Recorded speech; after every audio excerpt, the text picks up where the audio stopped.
Todo mundo tem um potencial. Esse potencial para fazer algo, ele gera a sua ação. A sua ação, ela gera um resultado. Esse resultado, ele alimenta as suas crenças.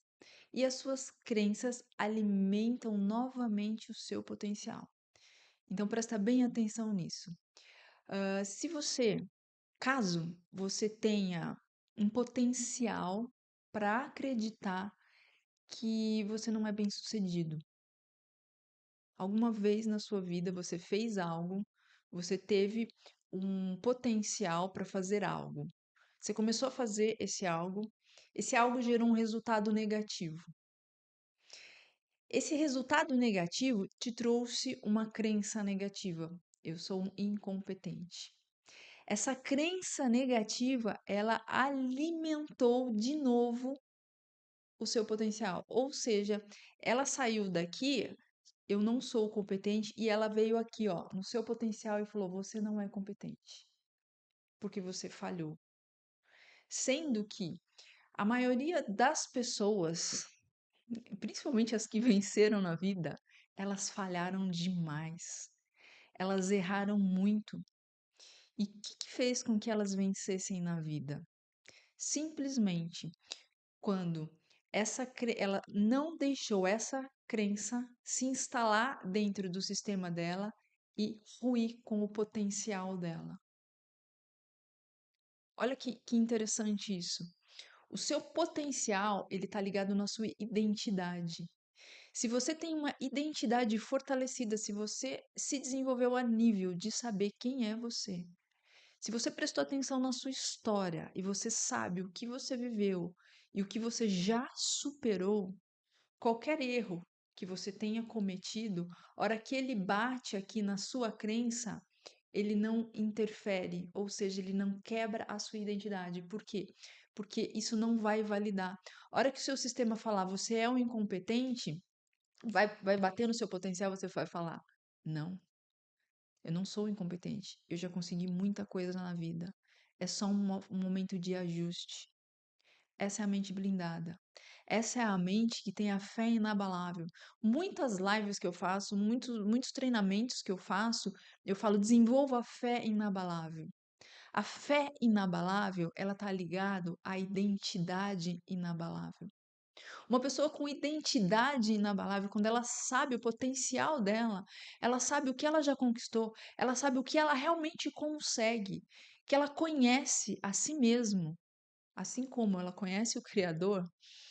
Quando ela chega nesse nível, ela pode errar o quanto for, que hora que bater aqui no resultado negativo, e esse resultado negativo vai querer criar, a mente ela quer criar uma crença, porque ela funciona muito bem em padrões. Ela quer padronizar tudo para que ela poupe energia. Então, a hora que a ação foi executada e o resultado foi ruim, na hora de criar a crença, ela não cria uma crença negativa a respeito dela e nem do objetivo. Ela pensa: eu preciso melhorar em alguma coisa, eu preciso corrigir rota, eu preciso ver, encontrar aonde é que está o gatilho ou algo que não está deixando performar. E todas as vezes que eu falo sobre esse assunto, eu me lembro de Thomas Edison, que quando chegaram para ele e perguntaram assim, cara, você criou a lâmpada, isso mudou a história da humanidade. O que você tem a dizer sobre isso? Ele diz assim: eu tenho a fórmula de como não inventar a lâmpada 999 mil vezes. Se eu não me engano, é mais ou menos assim a frase que ele diz. Que a fórmula que inventou a lâmpada, ela saiu de muitos erros, acertos e tentativa, erros, acertos e tentativa. Então, o cara que mudou a nossa história, que mudou a história da humanidade, entendeu isso. Que errar faz parte da nossa jornada humana. Errar faz parte de tudo que nós somos. Errar faz parte do ser humano em desenvolvimento. Aquele que ainda não entendeu que quanto mais você se desmotiva diante do erro, quanto mais você se judia diante do erro, quanto mais você se condena e se martiriza, mais longe do objetivo você se encontra. os erros que a gente comete, existem, assim, vários tipos de erros. A gente pode errar na fórmula de uma construção de um problema matemático, a gente pode errar, eh, em atitudes, a gente pode errar no caráter, às vezes, a gente pode errar. A gente pode, às vezes, por um motivo de defesa, de autodefesa, fazer alguma coisa que não é bacana. O ser humano ele faz isso, na grande maioria das vezes, quando ele se vê num momento onde ele precisa se defender de algo, ele vai, às vezes, quebrar princípios e valores. E o ser humano ele não deveria, mas ele pode. E o que vai fazer com que ele passe desta fase de autocobrança, que ele sobressaia a esse momento, é algo chamado arrependimento genuíno.